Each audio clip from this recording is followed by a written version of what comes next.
Hey guys, Michael here. Just wanted to give you a heads up that I am learning stuff about Zoom. And in this interview, I actually hid my self view. I had read an article written by Seth Godin in his daily blog about Zoom fatigue and how part of Zoom fatigue is seeing basically a mirror image of yourself for several hours a day. So I was experimenting with this and had hidden my self view while recording this podcast, not realizing that Zoom wouldn't record, wouldn't save my video regardless of that. So if you guys are watching this on YouTube, you'll notice that I am not in the video. I apologize for that. Not going to see my beautiful face, but it is what it is. And if you're listening to this on a podcast, then none of this means anything to you, and I apologize for wasting your time. Cheers, guys. Take care.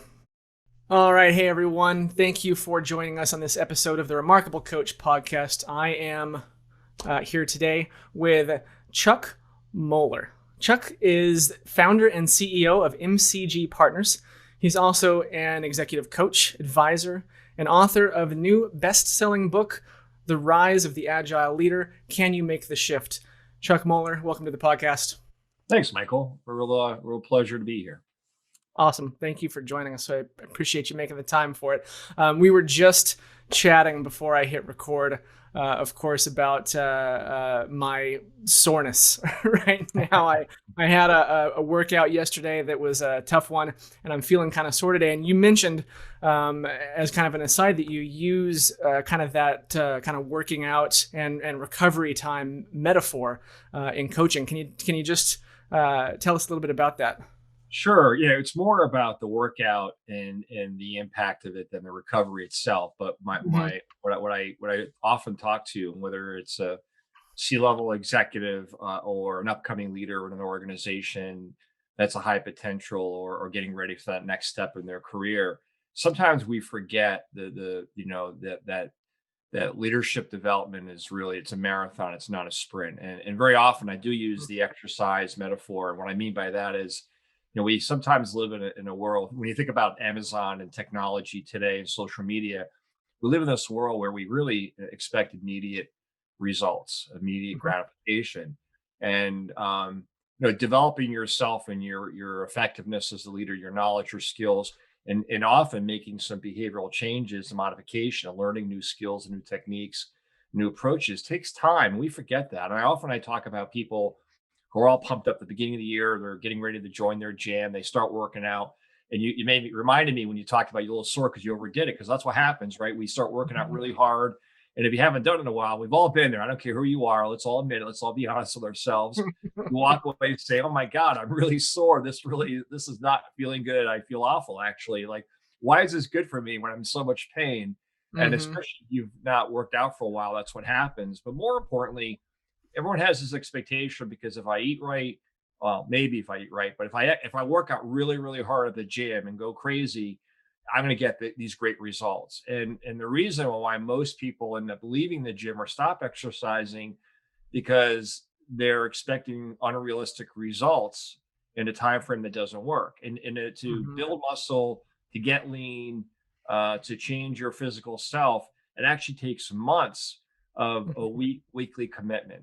And very often, people, again, these are very smart, very successful leaders who've done very well and very bright and very knowledgeable. Sometimes we forget that when we're trying to develop ourselves, it's no different. Just because we've read something, just because we've tried something once or twice, because we've had a coach and they've really improved our self-awareness, improved our knowledge, and maybe given us some new tools and new skills, that it's going to take, again, just like going to the gym, months to be Mm-hmm. able to actually truly see the results that you're looking for. So that's the metaphor that I typically will use for that.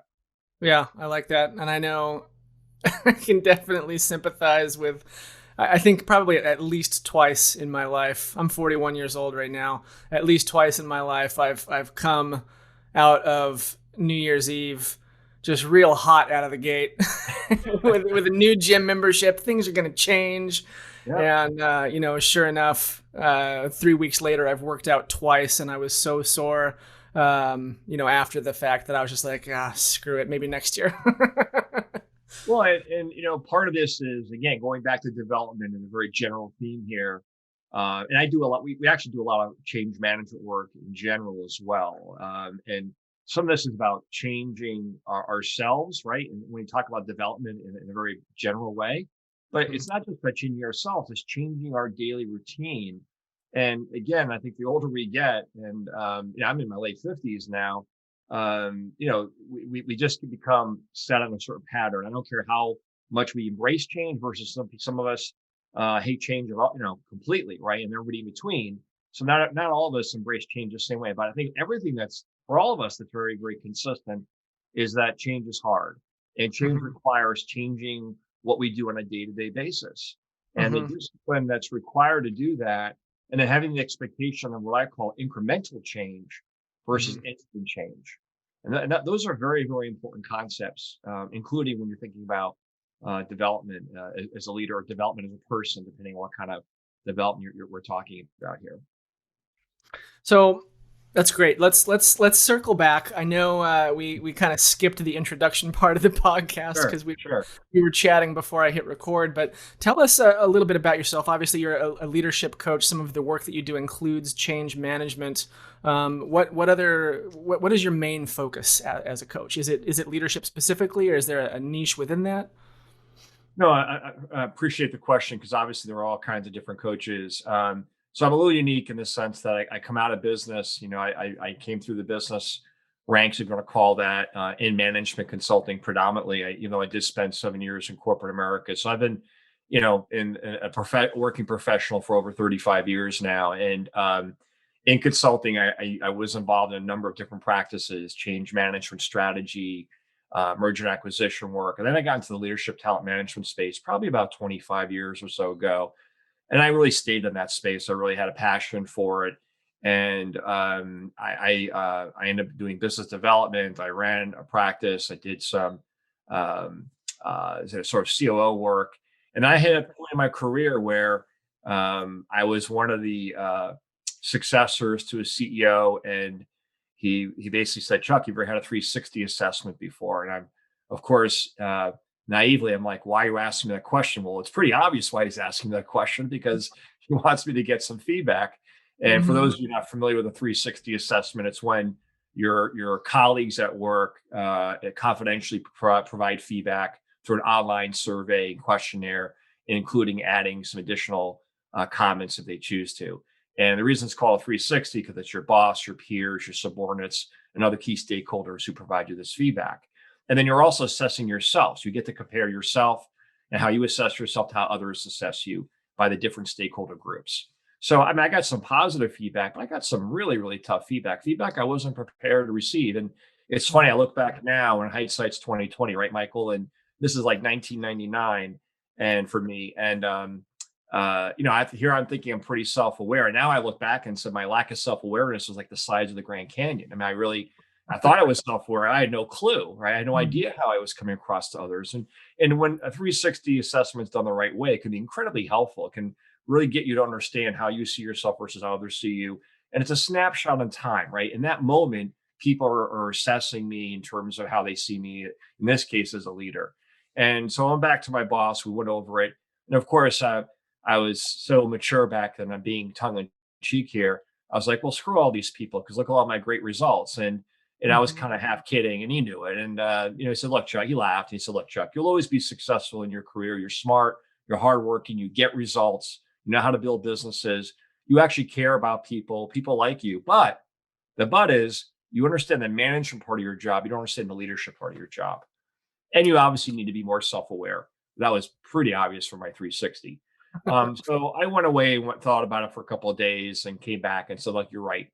And that really started my leadership development journey for me personally. And it became very transformational. I never had an executive coach, Michael, but Mhm. I was able to really start investing in leadership development. I took a number of executive leadership programs, Mhm. spent some time understanding behavior and behavioral assessments and myself and others, because it's not just understanding yourself. Do you understand others, what motivates and drives them, and how do I adjust myself to others? So that became a real shift in my life and my career. And then literally a year and a half later I became CEO of the company, and we grew it substantially. We got acquired a couple of times, and then 14 years ago, I turned to my wife and said, "I think it's just time for me to start my own practice." So I know it's a long answer to your question, but that's how I became an executive coach, because I decided to be in the leadership talent management space, and then kind of help people deal with some of the experiences I personally had, in addition to many other experiences. So I coach leaders and executive teams. I also act as an advisor because of my business background, and where I've done a lot of strategy work, I've done a lot of M&A work, I've done a lot of startup. I've built a bunch of different consulting businesses from the ground floor, practices with large companies. So I've had a lot of experience as well. And I like the diversity of going from coaching leaders, leadership teams, also doing some advisory work as well. And then my firm, we have about 50 people. We have a leadership practice, a talent practice, and we have an organization practice. So I like having a diverse portfolio. Allows us to partner with our clients on a number of areas. For example, leadership development, we do succession planning, we do manager training, we do Mhm. leadership development programs where we design curriculum and then develop it and then deliver it and facilitate it. We do a lot of leadership alignment work because leadership teams are in constant flux. So we, Mhm. we do a number of things in each of those practices. So it keeps me honest because I'm coaching, but I'm also running the business, and I like to do both. Yeah. So talk a little bit about the difference between a leadership development program and leadership alignment, because it sounds on the Yeah, face, of it certainly sounds like there's maybe some similarity between those two things. yeah, there is some similarities, a little overlap. Leadership, the difference would be that leadership development is really developing a leadership team, whether that leadership team is in flux or it's stable, because a gap has been identified or an opportunity has been identified on how to get that team to another level, and Mhm. whether it's because they feel that they need to be more effective in a particular area of leadership, right? Whether it's around conflict, whether it's around themselves individually and collectively as a leader in terms of their ability to Mhm. develop their next generation of leaders. And there's a number of topics you can pick from. And how to manage change is really not another hot topic for the last few years. There's different topics as far as how do you develop this leadership team depending on their level and what you're trying to get to or aspire to. The difference for leadership alignment is it's really about alignment for that leadership team, how to get that leadership team to be more high performing. So Mhm. often it's going to be because of not just COVID, but for the last 4 or 5 years, maybe 10 years, leadership teams more than ever are constantly in flux. What I mean by Mhm. that is turnover. They're constantly turning over. I mean, the average executive now is turning over every 18 months to 3 years. So you've Sure. got these leadership teams that haven't spent a lot of time kind of really gelling and frankly Mhm. becoming high performing. And there's a lot of reasons for that. They're new, they're not stable, but also they don't really understand each other yet. They haven't been able to be effective in making decisions, dealing with conflict, dealing with change, dealing with risk. So Mhm. there's some elements that overlap, but that's the difference between the two. I wonder if there's an analogy to be made there about a professional sports team that is constantly trading players in and out, players coming in and out of an organization, and still needing to play at a high level, Yeah, despite changes in the yeah. team. Sorry, go ahead. I'm sorry, I didn't mean to interrupt you. Go ahead. Oh, no, I was just saying this, despite changes in the team.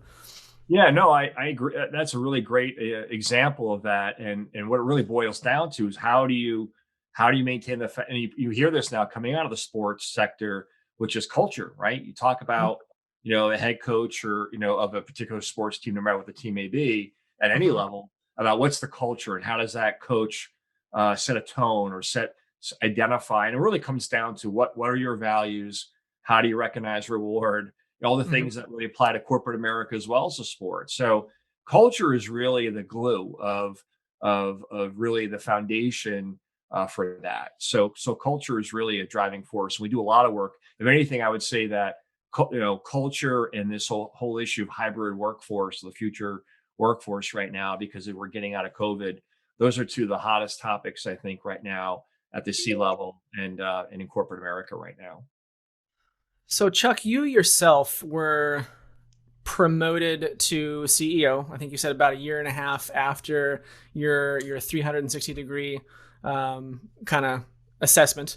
Yep. And you'd also mentioned that a number of your clients have been promoted and advanced to C-suite positions, and specifically as CEOs.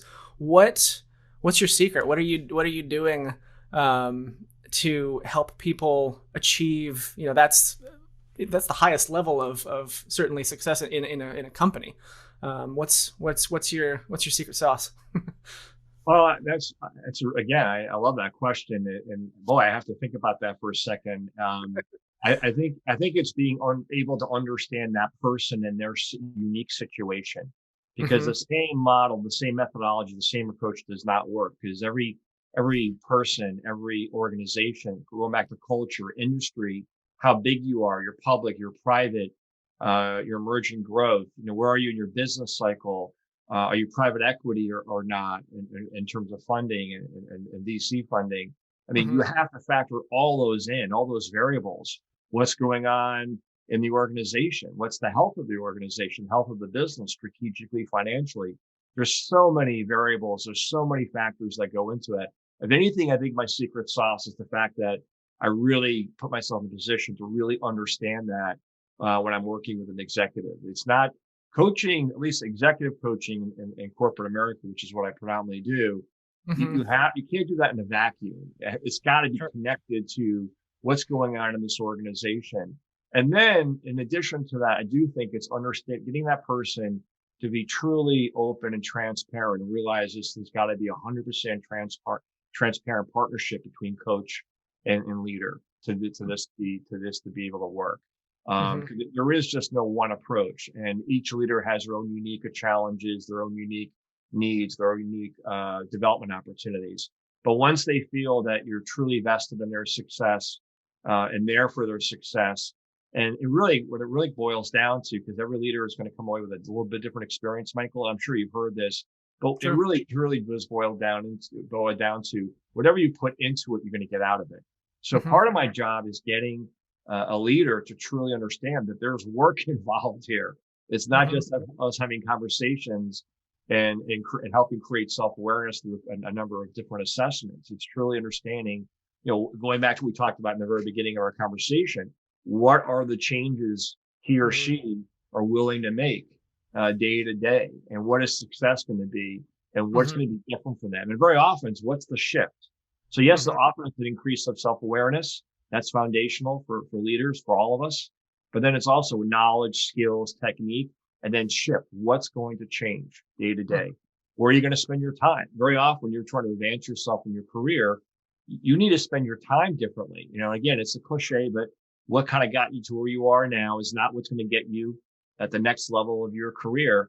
And very often, executives forget that to get to the next level in advance in my career, I've got to be able to demonstrate that I can demonstrate operating at that next level now.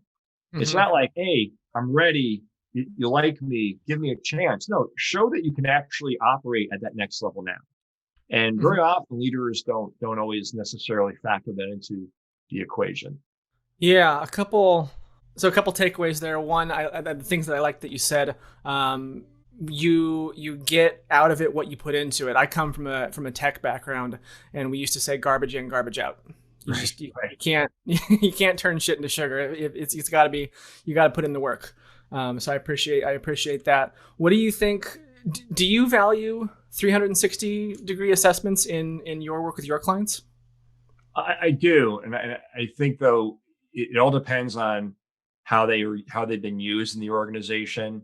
Not everyone uses 360 assessments the right way. In my own personal opinion, some Mm-hmm. organizations use them effectively. I mean, it's a development tool.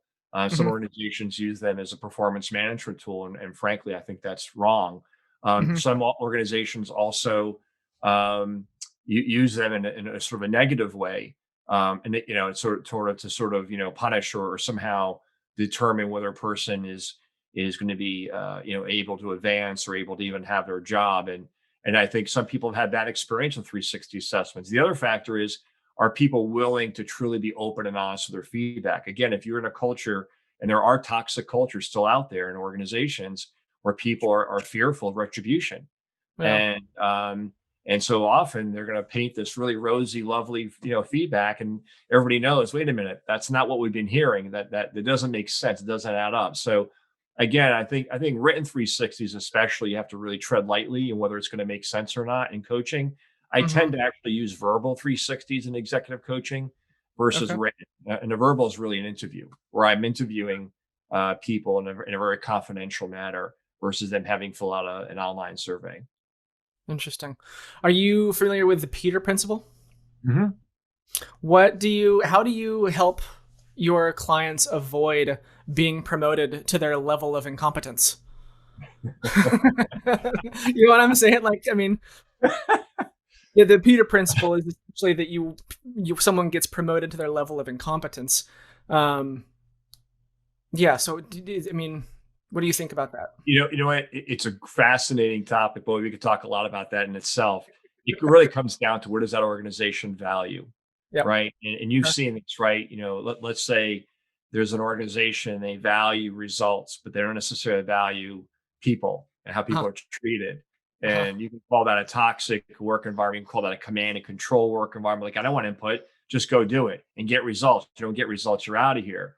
So that's what I'm saying. Your values, your culture really end up impacting whether people truly are fulfilling their level of competence or incompetence. And all of a sudden, a new CEO comes in, and then all Uh-huh. of a sudden, culture changes, and all these people are valued of being command and control and only focusing results and treating people poorly. All of a sudden, now they don't fit the right profile of to be effective. That's an extreme example, and those examples are getting less frequent, thankfully, but they're still Hmm. out there, and I know it because I run into them all the time. Sure. Um, and the biggest example over the last few years, honestly, is Microsoft, and that's no disrespect to the previous CEO. He just was a much stronger command control, no nonsense kind of CEO. And guess Uh-huh. what? Microsoft was very successful. The new CEO has completely changed the culture, Uh-huh. and honestly, the new way of how people led and managed and treated people. Those, unless you were able to make the change, and again, to the CEO's credit, he actually gave people the chance to make the change. But they Uh-huh. completely transformed their culture.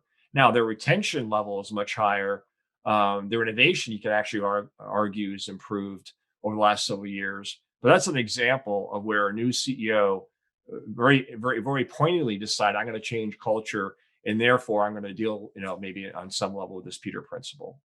Yeah. So they've just got huge, just things changing and all throughout that entire company that they've got to deal with. Right. And it ultimately comes down to what is your philosophy of leadership, right? Because your philosophy of leadership could be, as we're talking about this, is no nonsense. I don't really care about you as a person, your family, where you're from, what you do, what's going on in your life. Just Yeah. get results. And, in today's era, it's harder and harder to be successful that way, Okay. unless you find people that have share that similar value. Because Yeah. you're trying to attract talent, retain talent, develop talent.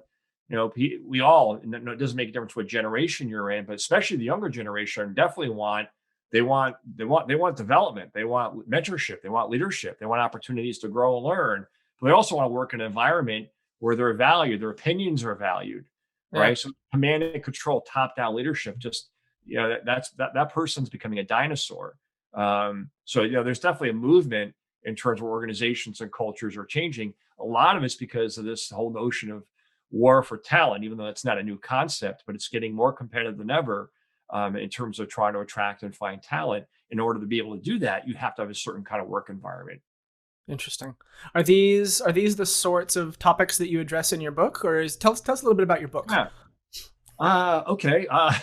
So let's see. It took me about 2 years to write it, which is kind of a long time, but that's because I'm balancing, everything. And well, side story. I actually also grow cranberries. My family does, and Nice.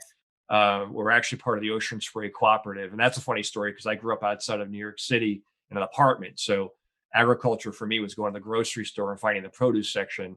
But I married into a farming family. So that's another part of our life. We also have 4 children, 3 dogs. And then, as you already know, I run a company and I also coach. So it's kind of hard to find time in my spare. And I also involved in boards and other stuff. So it's kind of hard to find spare time to write a book. So I Yeah. know such a greater appreciation, respect for anyone that's interested or has written a book. And I know people have written a number of books, and I just hats off. That takes a lot of commitment, a lot of discipline, a lot of Yeah. extra time. That's hard to find. So 2 years ago, I went to my team and said, what do we think is the future of leadership? and this is before COVID, obviously, but the world was already changing, right? The cycle of innovation is getting shorter and shorter. Already mentioned earlier that people's attention span and demands of sort of real time satisfaction and results and products and solutions. People's interests and fads are changing and rolling over quicker and quicker. So the world's been changing tremendously for the last number of years, and it's impacted obviously how businesses have to be run. And Hmm. interesting enough, leadership models really haven't changed that much in the last 10, 20 years.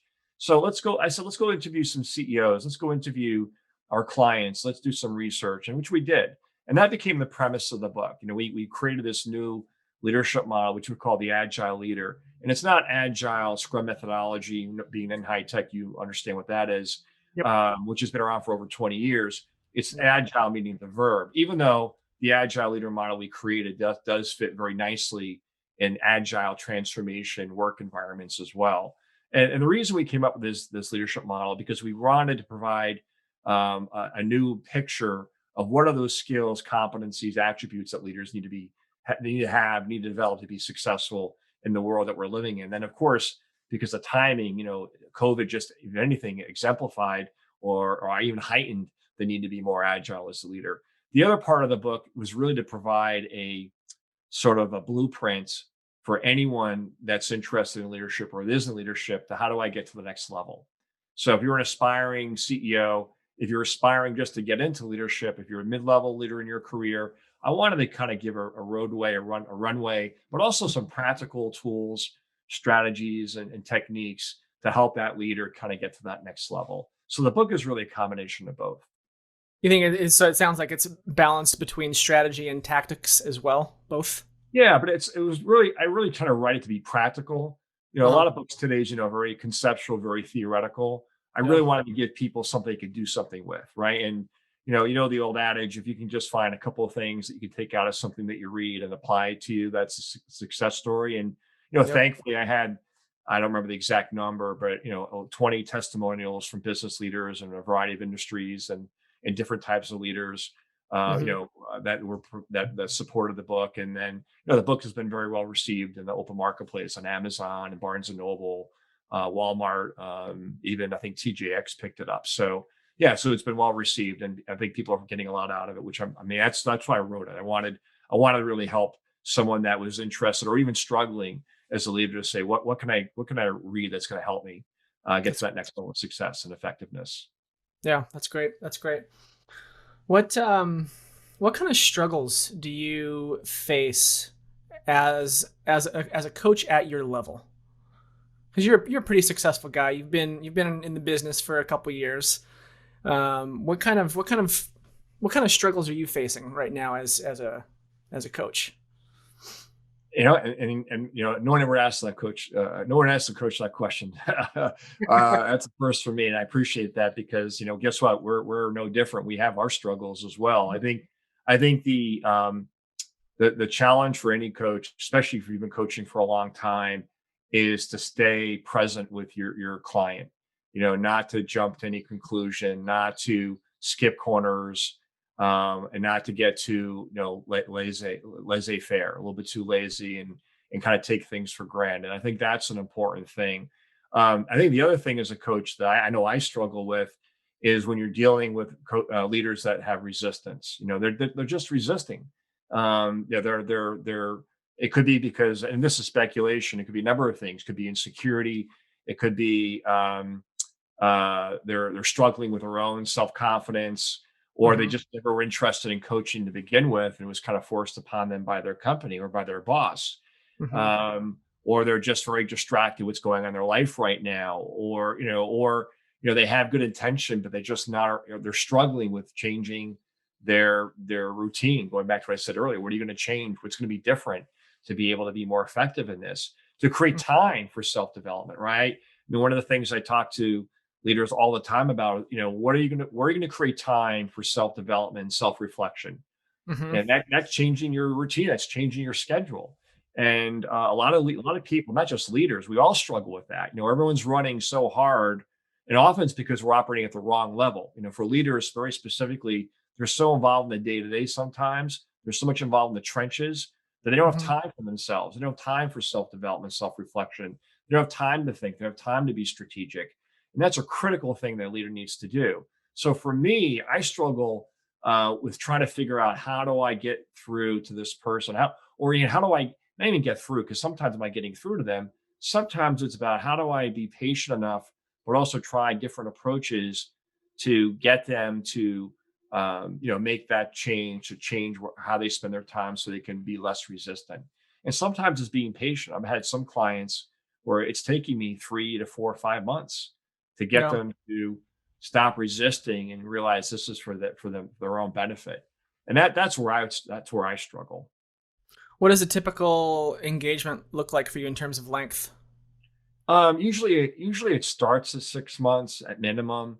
Most of my engagements are usually 9 months, 12 months long because it takes time. Going back to what we were just talking about at the beginning of your show, right? Where you're not going to get immediate results. It's Gotta not get the reps.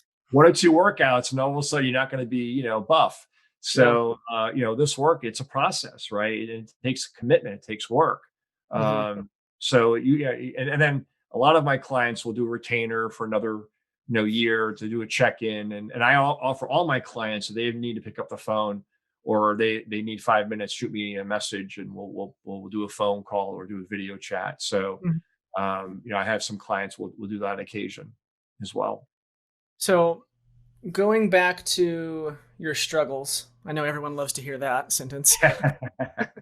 You mentioned when you ask a client, how are you going to make time for this self development? What kind of answers do you usually get? Well, What are some weird answers that you've gotten? Some different answers. that's fair. Boy, I'm not sure if I've ever gotten a weird answer. I've had some people simply tell me I can't do it. I mean, this is my schedule. We're often so again, it's another. I keep on using analogies and metaphors, but sometimes when you're in the middle of the forest, it's hard to see through the trees, right? And so it's like peeling away a layer. I think that what I've learned the hard way is you just can't always get to the root cause. The root cause is there, but you gotta get people to start peeling away layers. So I'll give you a simple exercise that I use, and it's very powerful. It's very effective, Michael, for anybody. By the way, I don't care who you are, what you do for a living, and where you are in your life. But if you're trying to change where you spend your time, if you're struggling with creating time for yourself or doing things differently in your life. Hmm. Um, Again, assuming you're using a calendar, I always tell my clients go print out the last 3 months of your calendar. You know why? Because your calendar doesn't lie. And we Hmm. all have, again, going back to self awareness, very often leaders I work with have this perception. Well, I am being strategic. I know I'm doing all these things, and I'm like, I'm not gonna get into a sort of deep analysis verbally because it's just it's no win situation. But Hmm. when I get them to print out their calendar, I say, hey, do me a favor, look at your calendar and divide your time into buckets, like what you call day to day, operational, maybe we'll call it tactical or administrative, let's say, meetings, and then Hmm. strategic. Hmm. And 10 out of 10 times, every leader comes back, and I've done this hundreds of times, comes back in shock to say, oh my God, I thought I was spending my time doing all these things, but I'm not. I'm being Uh-huh. pulled to all these meetings that I shouldn't be going to. I'm involved in all this stuff that I shouldn't be involved in. No wonder I can't be externally focused. No wonder I'm not going out there doing best practices, looking what Uh-huh. the competition's doing, looking what the future of my business or my industry is, or even spending time to think about the future of my business, my people, myself. You know, and that becomes a very simple but very powerful tool because now all of a sudden you've got the data that says you're not spending time where you need to, and then that turns into okay, what's going to change? What are you going to start changing your schedule? So it's a very simple but very powerful tool. I love the idea of printing out a calendar. It just completely sucks the emotion right out of it. Exactly, because It's you great. can't get the war of opinion. Never. There's no winner in that. You're never Yeah, going to for win sure. anything. You know? That's great. Is there, in your opinion, is there an ideal for, you know, let's say a time split for a CEO between strategic, administrative, tactical, and other, or if there's other, buckets to break it down into? Yeah, there's a few people out there that have created visual charts on this. I actually have one in my book as well because I talk about this. There's a chapter in my book that talks about this. But as you rise through your level of responsibility, the more people you have working for you, the more managers or leaders working for you, in addition just to overall employees, there Hmm. is a shift. It's a shift of not only where you operate more strategically, but Hmm. also we spend more time leading versus managing, right? Because we talked about earlier, there is a difference between leading and managing. Yep. So the more senior you get, the more being strategic increases for your job. Hmm. It could become high as 40, 50% of your job. And then Hmm. it's also not just being strategic, because part of being strategic is like being externally focused. So the more you rise in an organization, the more externally focused you become as Hmm. well. Hmm. And the hardest part for any leader rising in their career is letting go of the day to day. And not only that, but changing some of their behavior. I'll give you a very specific example. A lot of leaders, rightfully so, when they're being very hands on earlier in their career, are Hmm. involved in a lot of day to day decisions. And very often, unknowingly, they're answering questions for their people because they're trying to be efficient. They're running Hmm. 100 miles an hour. But what they're doing is they're conditioning their people to come to them to make a decision for them. Yeah. So they're essentially not only are they not empowering their people, they're actually not allowing their people to make decisions, and therefore the conditioning them to run to them. So what ends Yeah. up happening? They become a stopgap, right? They become a bottleneck, and then when they're trying to take on more external work or taking on other strategic responsibilities, and they start struggling because no one else has changed their behavior. Everyone's still running Yeah. to them on the day to day. So one of the again, I talk about this in the book, and this is not a new concept at all. But one of the major shifts for leaders is how to shift from telling to asking. In other Hmm. words, how to facilitate dialogue, how to ask questions, and Hmm. how to resist the temptation of telling a person what to do or not to do. And Hmm. even though it's going to take longer initially to have that conversation, you're actually teaching people how to think for themselves, how to make decisions for themselves. And oh, by the way, not to come running to you for all their decisions. And Hmm. that's a big part of the shift of what I call the leadership shift. I like that. I like that a lot. I've got brings to mind kind of a nerdy example, but one that I hold dear is Star Trek, where the captain has his kind of crew of top people that he'll speak to, and he's constantly asking questions because he's the captain, but he doesn't know anything about engineering and he doesn't know all the things about the weapon systems and all the things about the aliens or this and that. So he's asking all these questions and then he's able to make an informed decision based on asking the right questions in the right way. Absolutely. And there's so many really famous stories, again, going back to the business world. I agree with you, and I happen to be a Trekkie myself, whatever it's worth. Nice. But uh, Nice. there's many examples of people taking over businesses and companies. Probably the most famous one goes back to the late 80s. I think it was the late 80s, or maybe it was even the late 70s. Forgetting my decades now. That's getting bad. Hmm. Um, Lou Gerstner took over IBM, and he came out of, I think it was Procter and Gamble. He was responsible for soap, Hmm. diapers, and a whole range of consumer products. And now he's taking over IBM. And back then, IBM was the high tech company, right? Sure. And they were sinking, and they were going to go out of business. And he wrote a book, and there's plenty of most business schools have a case study on IBM what he did, and he wasn't an expert in any of technology. He didn't understand their business, but he knew Hmm. how to run a business. He knew how to change a culture. He knew how to he knew what the success formula was in terms of how they were going to operate, and understand the biggest change he made is that he went into a room. There's a very famous story where he goes in a room with his executive team and starts asking questions around their customers, and no one in the room knew their customers, Oof. and that started a whole chain reaction of changing the culture of where That's a harsh reality to come IBM. to. Yeah, and then so just his ability to start there. Who are our customers? What are they using? What do they need? What's the future going to look like? He wasn't a technologist, but he knew business. He knew customers. He knew how to deal with customer needs, and he also knew how to assemble the right talent. He brought in a lot of external talent that were great experts in their fields, and to help change the company, help change the culture. And he made a lot of tough decisions. Yeah, That's probably the most famous story. I'm bringing a very, very large story of someone who knew nothing about it, especially coming out of consumer products, as I said, soaps and diapers, to run a high tech company. So again, it's a good example of where how a leader doesn't have to be an expert in their profession. Yeah, it harkens back to, I'm sure you're familiar with Good to Great by Jim Collins, and Yep. the idea of getting the right people on the bus. Yep. Well, getting around the people on the bus is a couple of things. It's right about not just having the right talent on the bus. It's Hmm. also about putting a stake in the ground and saying, "Here's where we're going." And I Hmm. recognize for all of you, and you've all been, great contributors to this company. You've been on this ride for a long time. We really value, but at some point, the debate about whether we're going to go on this path or not has to be over. So you Hmm. either going to be on the bus or you're going to be off the bus. And Yeah. that's really important for a company because if you're changing your culture, you're changing your business, you're changing direction, you're changing strategy. You can't have the debate of whether it's right or wrong going on forever because then people are not aligned. Going back to alignment, and people Hmm. aren't focused and people aren't engaged. And it's important to say I respect the fact that maybe you don't agree, but we either have to agree to disagree and decide that this is the direction we're going in, or you can simply say this is not the right place for me. And Yeah. good leadership does that the right way in a respectful way. Um, and that's a big part of what they're getting on the bus or off the bus is about as well. Hmm. That's great.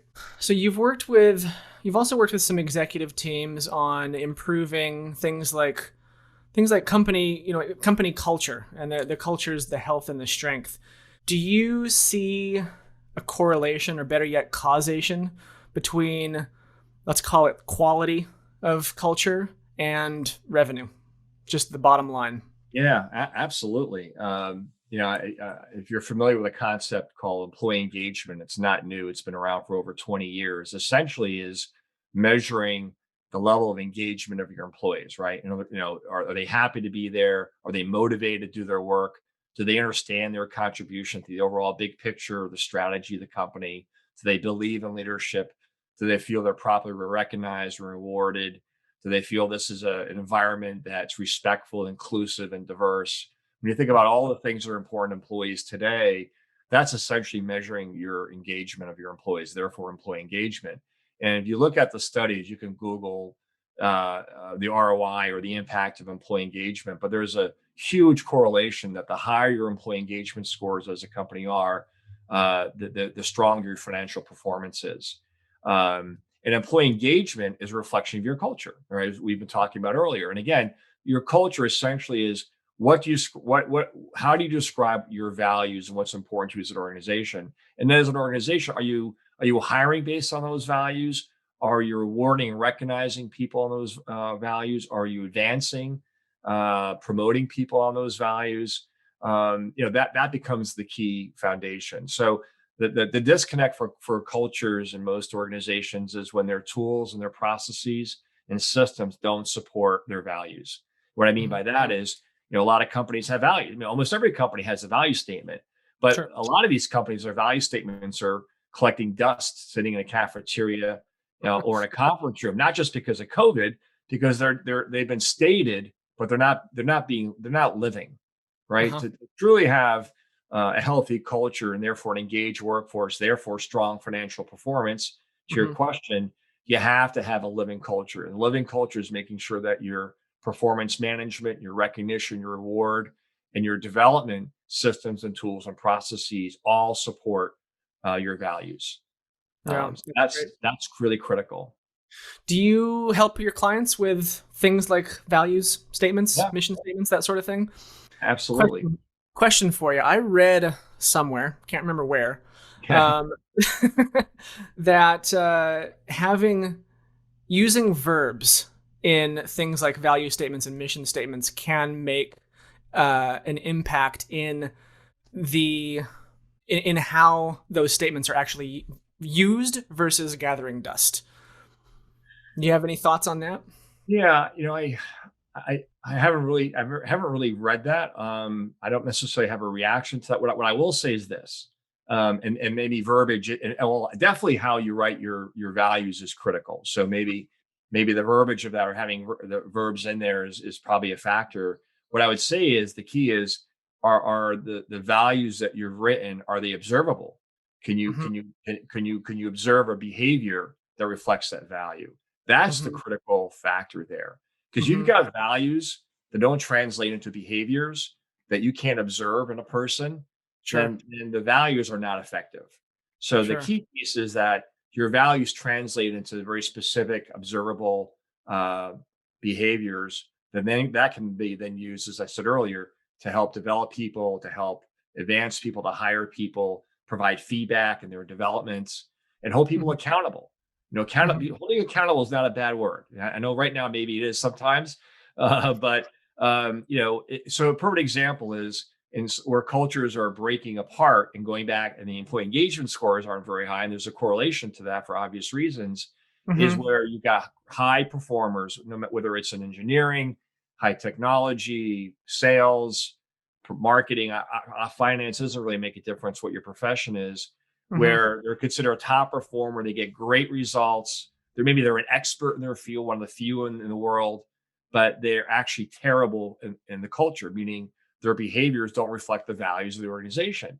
And it's really one of the big challenges any organization has, especially the last 20, 30 years, because everyone's promoting culture, everyone's promoting values the Hmm. last 30 years. But the organizations that don't address that for that employee or group of employees, you're kind of breaking your code of values. And when you do that, that's when your culture starts to break. Is when you allow people to get away with bad behavior, which means essentially not supporting or living your values, and then you become a hypocrite. Yeah. And that's where you then impact employee engagement. And guess what? Your scores go down and your financial results and performance goes down and your turnover goes up. Are you familiar with the company Basecamp? I'm not. Okay. They've they were well, they're the creators of the software. I'm sorry, the software is Basecamp. The company is, I can't remember what the name of the company is. At any rate, All right. they've been in the news these past few weeks.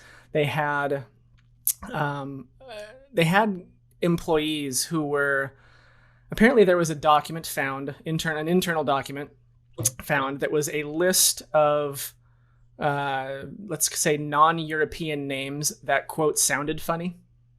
Okay. And this is an old list. The company's been around for quite some time, and the document was, resurfaced somehow. Um, and it was a big to do, and a lot of employees were talking about it on internal message boards. And the founder of the company, who he wrote Rework. I can't recall his name off the top of my head. I'm not as prepared for this as I would like to be, but at any rate, he basically said that there will be no more political discussion at all allowed on internal message boards.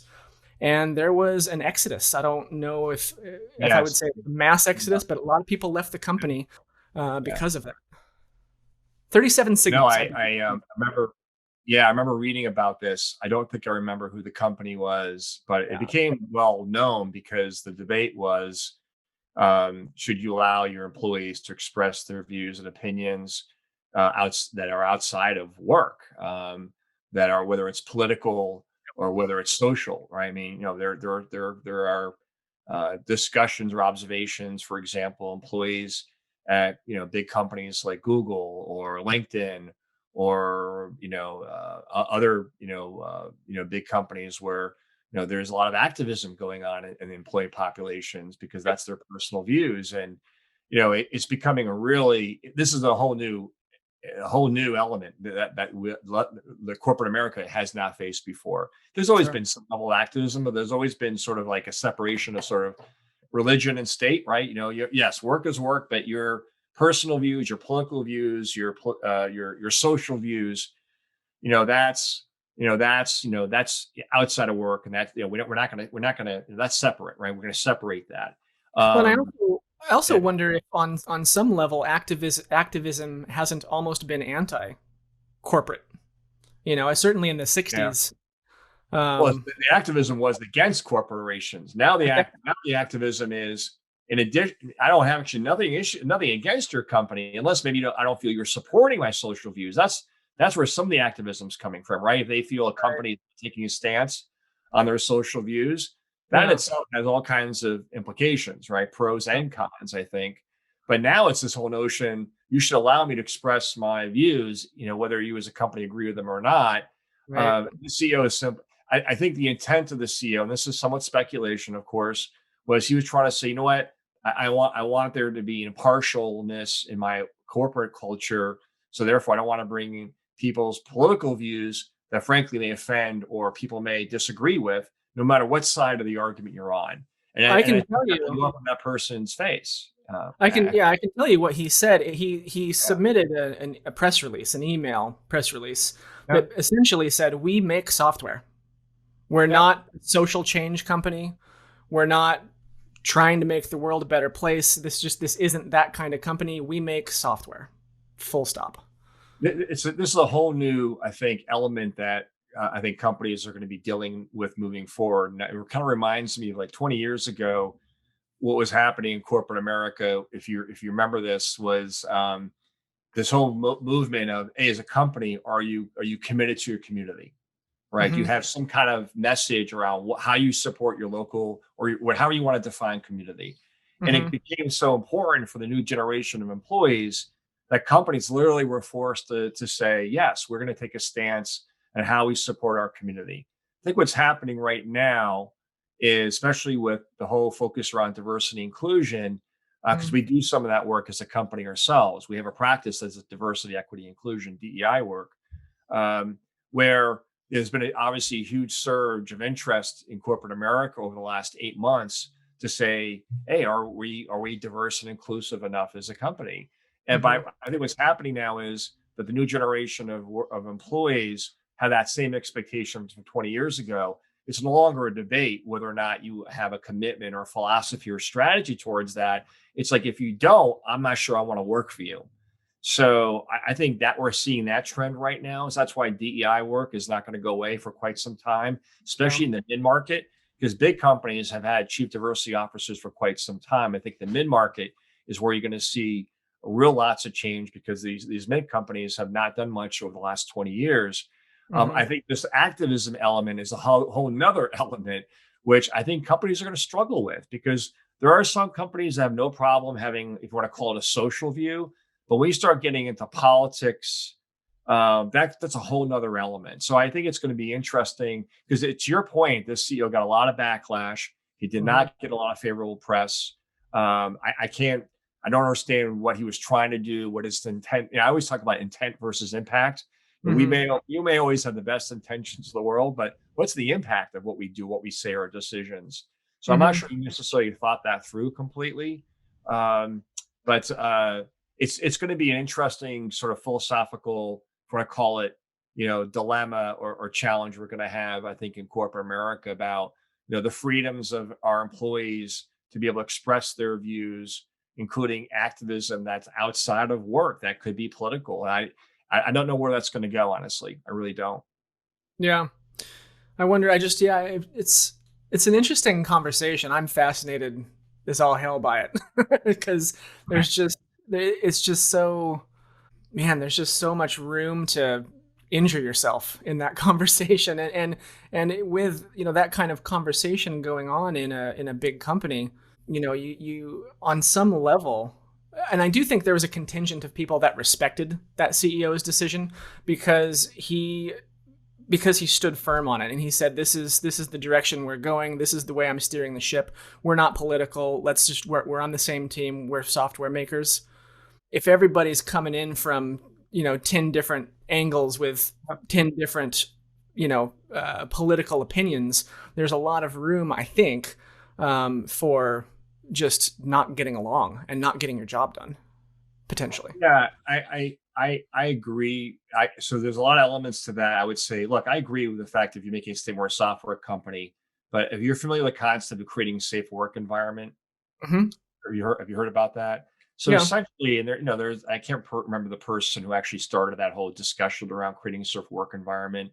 It was based upon some work or studies she did, and actually to healthcare. And I Hmm. apologize, I can't remember her name off the top of my head right now, and I want to give her credit for this. And I talk about creating a safe work environment or a healthy work environment in the book as well. And essentially, creating a safe or a healthy work environment is about providing people an environment where they can challenge the status quo. Mhm. They can ask why or why not. Sure. They can make mistakes. They can fail, and it's important to be able to do that, because if you're trying to change your culture, if you're trying to improve, you're trying to evolve, you're trying to be more innovative, you've got to allow people to challenge. Why are we doing this? Why are we not doing this? You've got to let people fail. We learn but we grow and learn by making mistakes and failing, not by always getting it right. And sometimes, because the pressure of results and the pressure of success is so great, that sometimes as leaders we forget that we forget we have to create that environment. But what we're talking about right now is a whole nother level of creating a certain work environment.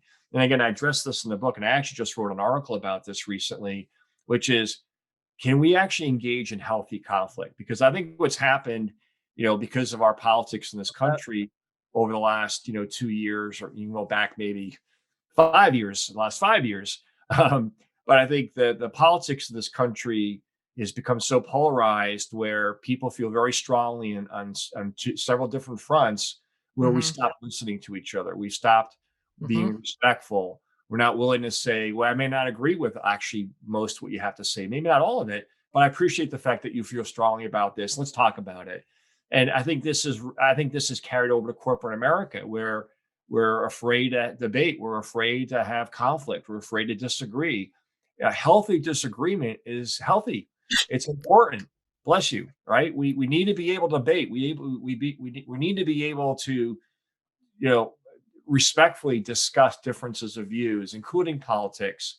And I think Yeah. because of what's happened in our country politically and in media, and I'm not blaming the media necessarily, but I'm saying because of what's happened in social media, and platforms like Facebook, especially, where people are defriending each other and people are shooting people down and calling them out, and literally attacking them.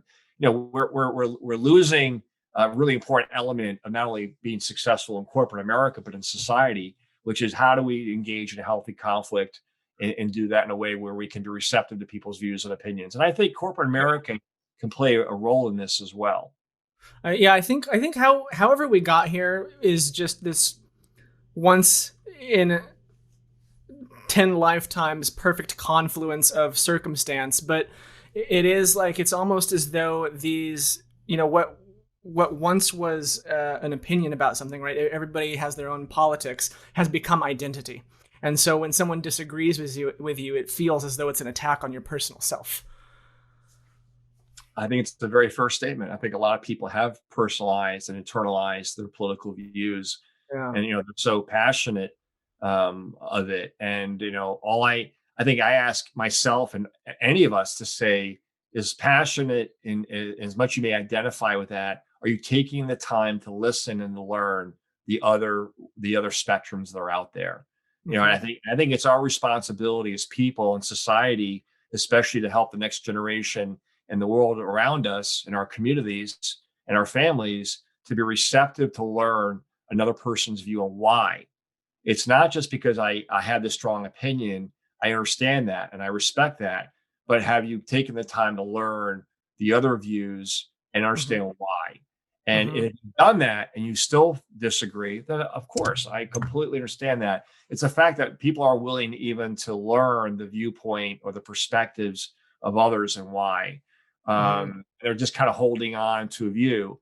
I think that's becoming a challenge. And again, I think it's spilling over into corporate America, and that becomes problematic for all of us, in both in society as well as in business. Yeah, interesting. The changes have come. They are coming. They have already Yeah, come. they're here. Yeah. They're here. Yeah. Good stuff.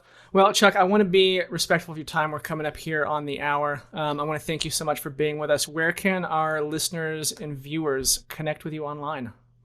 Sure.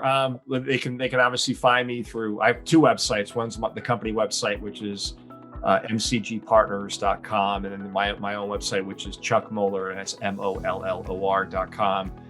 You can reach me in terms of that way, and my email address, which is chuck.mollor, mollor, at mcgpartners.com.